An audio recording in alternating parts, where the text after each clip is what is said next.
Good evening दोस्तों, आपका स्वागत है HR स्टेनो क्लासेस के चैनल में। ठीक है, गवर्नमेंट इंडिया ने आपके लिए वैकेंसी निकाली है भाई। इंटेलिजेंट ब्यूरो की वैकेंसी है, ministry of home affairs, government of India की। सेंट्रल की वैकेंसी है assistant central intelligence office grade 2 की वैकेंसी है। एग्जाम 2025 की। ठीक है, online application invite from the Indian national direct requirement post of the assistant central intelligent officer grade 2 executive IUSI grade 2 की है। इंटेलिजेंट ब्यूरो की पोस्ट है। Ministry of home affairs, government India की central की job है, IB की job है भाई। बहुत बहुत अच्छी अपॉर्चुनिटी है। जिसको भी ये जॉब में इंटरेस्ट है, जो गवर्नमेंट सेक्टर में जाना चाहते हैं और गवर्नमेंट एग्ज़ाम की तैयारी कर रहे हैं, जो कंपटीशन एग्ज़ाम की तैयारी कर रहे हैं, उनके लिए बहुत अच्छी अपॉर्चुनिटी है। ठीक है, गवर्नमेंट में डायरेक्ट पोस्ट ऑफ EOC भाई। General central service group C, non gazetted और नॉन मिनिस्ट्रल। ठीक है, अब इससे अपन आगे चलते हैं। 7 लेवल की पोस्ट है, लेवल 7 की पोस्ट है। मतलब पे लेवल आपका 4200 पे ग्रेड की पोस्ट है। 7 वेतन आयोग 7 का, 7वें वेतन आयोग की। अब मैं थोड़ी बोलने में मिस्टेक हो गई मेरे से, लेकिन सॉरी।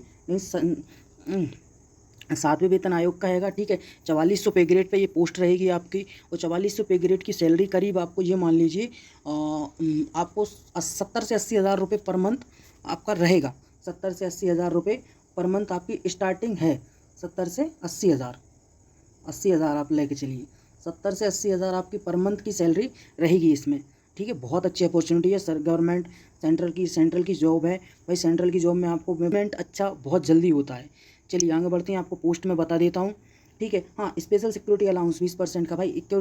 IB की जॉब है, इसमें स्पेशल सिक्योरिटी अलाउंस 20% का अलग से आपको रहेगा, जो गवर्नमेंट इंडिया देती है। ठीक है, अब आपको मैं पोस्टें बता देता हूँ किसकी कितनी पोस्ट हैं। जनरल की 1537 पोस्ट हैं। ठीक है, EWS की 42 पोस्ट हैं। OBC की 46 मतलब 946 पोस्ट हैं। ठीक है, 1946 बहुत ज़्यादा, 1946 सॉरी बोलने में थोड़ा 946 पोस्ट हैं। SC की 566 पोस्टें हैं। ठीक है, और ST की 226 पोस्टें हैं। टोटल पोस्टें आपकी 3,717। ठीक है, अब ये पोस्टें आपके लिए बहुत बढ़िया अपॉर्चुनिटी है।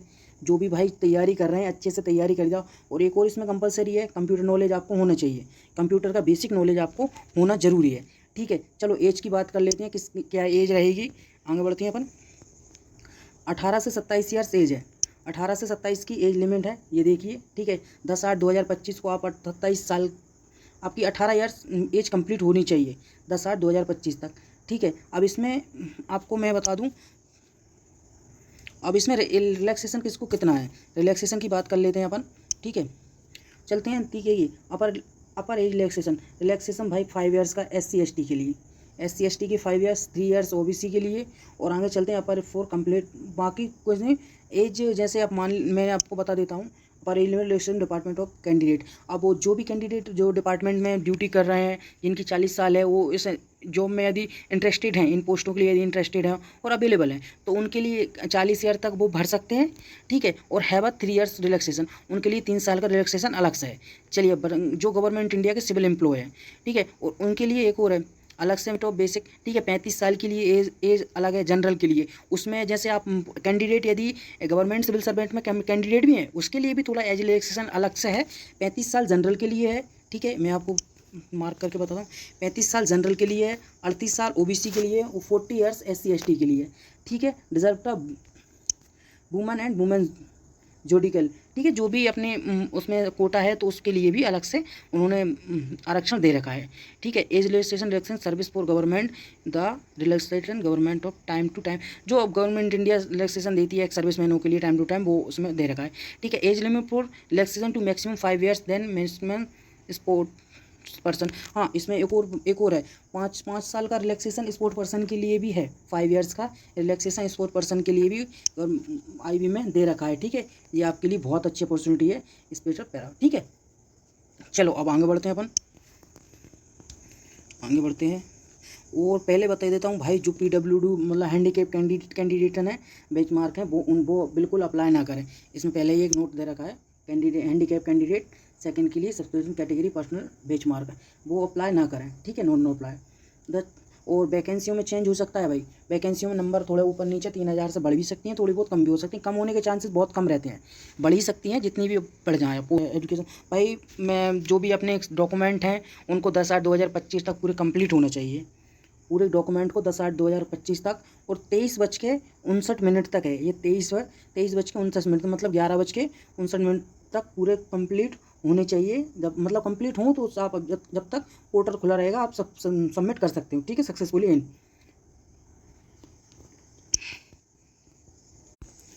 इसमें फ़ोन नंबर में देखिए नोट 4 में the relaxation EWS SC ST age rule substitute EMS। देखिए जो भी EWS SC ST के कैंडिडेट हैं उनके लिए जो भी फिल करना है नॉन EMS, जैसे ESMS सर्विस का नाम है, उसकी जो कंडीशन है उनके अलॉटिंग जो भी कंडीशनें होंगी उसके लिए वो अप्लाई होंगे। ये 5th में दे रखा है भाई, ESN who are the already success employ, जो एम्प्लॉय सिविल सर्वेंट में गवर्नमेंट ग्रुप C में है, जो भी एम्प्लॉय हैं सिक्योर्ड, ठीक है, जो भी एम्प्लॉय हैं वो इसमें फिल कर रहे हैं, उन्हीं के लिए जो उसकी एग्ज़ाम फीस है उसमें कोई रिलैक्सेशन नहीं है, लेकिन एज में रिलैक्सेशन वो उनको मिल सकता है, ठीक है। Service department for the due charge for the certificate, और जो भी कैंडिडेट हैं उनके लिए एक सर्टिफिकेट, जो एक्स सर्विसमैन जो कैंडिडेटों के लिए है, वो अभी जो फ्रेशर हैं उनके लिए कोई नहीं है, जो एक्स सर्विसमैन अगर ड्यूटी पर हैं, ड्यूटी जो कर रहे हैं वो उसका एग्ज़ाम दे रहे हैं, उनके लिए ये एक सर्टिफिकेट ज़रूरी है, और हाँ एक जो लगती है वो भी ज़रूरी होगी।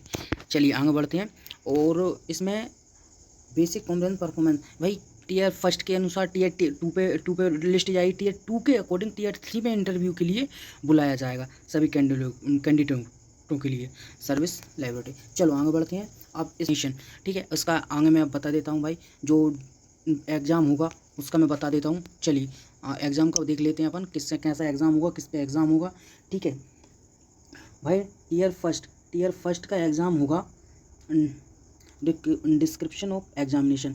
टीयर फर्स्ट का एग्ज़ाम 100 क्वेश्चन रहेंगे, 100 ऑब्जेक्टिव टाइप क्वेश्चन रहेंगे, 5 पॉइंट, ठीक है, डिवाइज ऑफ 5 पॉइंट कम्युनिकेशन, और पाँच पार्ट में डिवाइड रहेंगे, पाँच पार्ट में जैसे 20-20 नंबर के आएंगे, और ये पाँचों सब्जेक्ट ABCD E5 रहता है तो E तक पाँचों दे रखे हैं, ठीक है। 20 नंबर का आपका करंट अफेयर है, 20 नंबर का आपका जनरल स्टडीज़ है, और 20 नंबर का आपका नेशनल एफिशिएंटी आएगा जो नेशनल में चल रहे हैं, ठीक है। 20 नंबर का रिलेशेशन और लॉजिकल एफिशिएंटी, मतलब जिसमें 20 नंबर की आपकी रीजनिंग, यार सीधा बात है, 20 नंबर की रीजनिंग आएगी और 20 नंबर की आपकी इंग्लिश आएगी। भाई इसमें इंग्लिश का अच्छा रोल रहेगा क्योंकि ज़्यादातर कैंडिडेट यहीं पे मात खाते हैं इंग्लिश में। और 1.4 की माइनस मार्किंग है, माइनस मार्किंग बढ़िया है, माइनस मार्किंग है तो भाई क्वेश्चनों को अच्छे से भाई सोच समझ के टिक करना। 100 क्वेश्चन के लिए 100 मिनट, एक क्वेश्चन के लिए 1 मिनट काफ़ी है भाई, ठीक है। यदि आप इतनी अच्छी जॉब पाना चाहते हैं 44 पे लेवल की तो बहुत बढ़िया रखेगा, ठीक है। टीयर टू में 50 नंबर का रहेगा, और ये भाई लिखित रहेगा, मतलब कि हैंड राइटिंग रहेगा, लिखना पड़ेगा इसमें, ठीक है। 20 नंबर की इंग्लिश कॉम्प्रिहेंशन, इंग्लिश का कॉम्प्रिहेंशन रहेगा। 10 नंबर के logic answer question type, logical answer रहेंगे 10 नंबर के, ठीक है। 2 question of the 10 mark of the current affair economics social 2 question आपको 10 नंबर के आएंगे, जो कि आपको कहीं से भी पूछ सकते हैं, करंट अफेयर से आ जाएँ, इकोनॉमिक्स से आ जाएँ, या सोशल से आ जाए। 20 नंबर के ये रहेंगे। 100 नंबर का टीयर फर्स्ट रहेगा, 50 नंबर का आपको टीयर 2 रहेगा, ठीक है। अब आपको आ जाते हैं टीयर 3 पे। टीयर 3 रहेगा आपको इंटरव्यू का, ठीक है। 100 नंबर का रहेगा, आपको डेट अलॉट करा दी जाएगी। चलिए आगे बढ़ते हैं। इंटरव्यू रहेगा मौखिक साक्षात्कार, हिंदी में बोले तो ये आपको शहर दिए गए हैं, ठीक है, सिटी दी गई हैं, अपने अपने शहर के जो भी है वो देख लीजिएगा, ठीक है। Will be find application from the applicant sold carefully decided about her choice and city. भाई सीधी बात है, आप ध्यान से अपनी सिटी को करिएगा, उसमें बाद में चेंज नहीं होगा, ठीक है, चेंज नहीं होगा। चलो आगे बढ़ते हैं अपन। अब इसमें जे पूरा दे रखा है, मैं आपको बताता हूँ। हाँ चलिए मैं आपको बता देता हूँ, शॉर्ट में बता देता हूँ पूरा का पूरा। इनके सस्पेंस किसी सिटी में यदि कम कैंडिडेट हुए, किसी सेंटर कम कैंडिडेट उनको लगा तो दूसरे सेंटर पे आप करवा सकते हैं, वो सेंटर को बंद कर सकते हैं। वो पूरा सारा IB के अंडर कंट्रोल में रहेगा। IB ब्यूरो का जी एग्जामिनेशन IB ब्यूरो की कोई डिपार्टमेंट कराता है, ठीक है। और टीयर फर्स्ट के लिए जो भी रहेगा shift examination centre will be candidate largest number, ठीक है। आप भाई जो भी आपको सेंटर के लिए आप पहले पता कर लें बिल्कुल अपना कौन सा सेंटर आया है, भाई केयरफुल रहें जब एग्जामिनेशन। और टीयर फर्स्ट का जैसा टीयर फर्स्ट का, टीयर 2 टीयर 3 का सबका एक जैसा रहेगा, आप लेकिन अपना पता करते रहें, ठीक है। और सेकंड एग्जामिनेशन इंटरव्यू टियर भाई वो अब ऐसा आएगा, फर्स्ट के आधार पर सेकंड की लिस्ट बनाई, सेकंड से थर्ड की लिस्ट बनाई और थर्ड के आधार पर फिर लास्ट की लिस्ट आई। चलिए ठीक है, आगे बढ़ते हैं।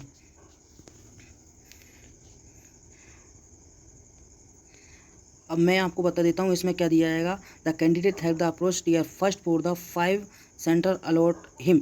एक टीयर फर्स्ट के लिए 5 सेंटर अलॉट किए जाते हैं, मतलब 5 सेंटर अलॉट हैं एक सिटी में। अब आप एक ज़िले में मतलब जैसे सिक्के में किसी भी राज्य 5 सेंटर मैक्सिमम अलॉट किए गए हैं, आप 5 का नाम डाल सकते हो। चॉइस दर हल 1/4 मार्क बोर्न आंसर मार्किंग, 5 आंसर दिए रखा है, 1.4 की माइनस मार्किंग है। चलिए अब आगे बढ़ते हैं अपन। एग्जामिनेशन मार्क जो कट ऑफ, भाई कट ऑफ 100 मार्क्स से टीयर फर्स्ट की अंडर जाएगी। जनरल की 35 जा सकती है, ओबीसी की 34 है और SC ST की 33 है। ठीक है, कट ऑफ इससे नीचे नहीं जाएगी। जनरल की 35 जाएगी, ओबीसी की 34 और SC की ST की 33 जा सकती है, EWS की 35 जा सकती है। एक्स सर्विसमैन वुल ट्राइड विल भी, मतलब जो कैटेगरी, यही एक सर्विसमैन के हिसाब से है, जो कैटेगरी के होंगे उनके लिए ठीक है, उस टाइप का दिया जाएगा। एग्जामिनेशन 10 टाइम, अब जो ऐसा आएगा भाई फर्स्ट एग्ज़ाम होगा उस पर 10% 10% ज़्यादा बुलाएंगे। ठीक है, सेकंड में 5% और लास्ट इंटरव्यू में जो नॉर्मल आते हैं उस पर आएगा। ठीक है, चलो इनमें ज़्यादा कुछ आपके लिए है नहीं। मेडिकल दे रखा है, categorize the antidetection verified for the medical examination. Medical exam medical भी होगा इसमें। चलो आगे बढ़ते हैं अपन। अब इसमें आपको मैं आप बता देता हूँ। चलिए देख रहे हैं, incorrupt of the subsequent one liner application, important date. भाई देखिए इसमें डेट दे रखी है आपको, 19 तारीख से स्टार्टिंग हुआ है, 19 से स्टार्ट हुआ है और 10 तारीख को आपको ख़त्म हो जाएगा, 10 को ख़त्म होगा। ठीक है, 19 को दे रखा है, 10 को ख़त्म होगा और 11:59 पर। ठीक है, अब इसमें last date for submitting application civil, और 12 तारीख से के पहले आप उसमें करेक्शन करा सकते हैं, जो भी आपको कोई दिक्कत हो गई हो आपकी डिटेल डालने में। कम डॉक्यूमेंट, भाई जो डॉक्यूमेंट में डिटेल दी हो वही डालना, वैलिड ईमेल डालना, वैलिड मोबाइल नंबर देना। ठीक है, section copy then registration, photo size, colour photo चाहिए, सोल्ड 100 से 200 KB तक का। ठीक है, मैं आपको उसकी लिंक नीचे अलॉट करवा दूंगा, नीचे डिस्क्रिप्शन में, वीडियो के डिस्क्रिप्शन में आपको लिंक मिल जाएगी, फ़ोटो को कैसे सही करें। ठीक है, फ्रॉम ओनली ओल्ड 12 वीक, और फोटो 12 हफ्ते से पहले का नहीं होना चाहिए, 12 हफ्ते हो गए हों पीछे उससे पहले का नहीं होना चाहिए। ठीक है, अब अपन चलते हैं सिग्नेचर पे। ठीक है, सिग्नेचर भाई 80 से 150 KB तक के चलेंगे। इसकी भी मैं लिंक डिस्क्रिप्शन में दे दूंगा, आप वहाँ से कर लीजिएगा। ठीक है, चल वैलिड ID प्रूफ। अब ID प्रूफ आपको Aadhaar card, voter ID card, license, PAN card, इनमें से आपको कोई भी वैलिड चाहिए। ठीक है, अब आगे चलते हैं to class 10th 12th graduation, post graduation, अब जो भी उन्होंने मांग रखा है। ठीक है, आपको उसमें देना है सर्टिफिकेट, 10th 12th की मार्कशीट, ग्रेजुएशन की मार्कशीट बाकी लगने वाली है। अब मैं आपको लास्ट में एग्ज़ाम फ़ीस का और बता देता हूँ और फिर अपन वीडियो को करते हैं। बाकी सारी डिटेल आपको मैंने दे दी है और ज़्यादा डिटेल की आपको आवश्यकता नहीं है। अब देखते हैं भाई category examination, category all candidates requirementation performance processing charge. भाई प्रोसेसिंग चार्ज 550 रुपये ये रखा है।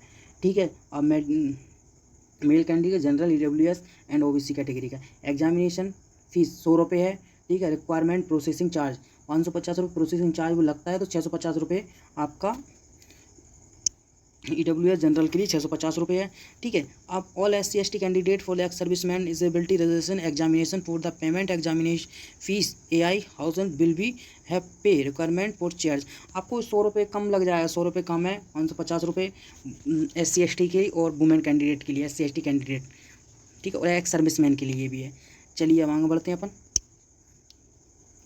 वैसे ज़्यादा कुछ अब है नहीं है मूवमेंट पे। अब इसमें कैटेगरी C के लिए है ऑल्सो विल बी रिक्वायरमेंट, जो भी सर्विस मैंने ऊपर बोला था उनके लिए फ़ीस में ज़्यादा कोई अलॉट छूट नहीं है, उसके लिए दे रखा है ये।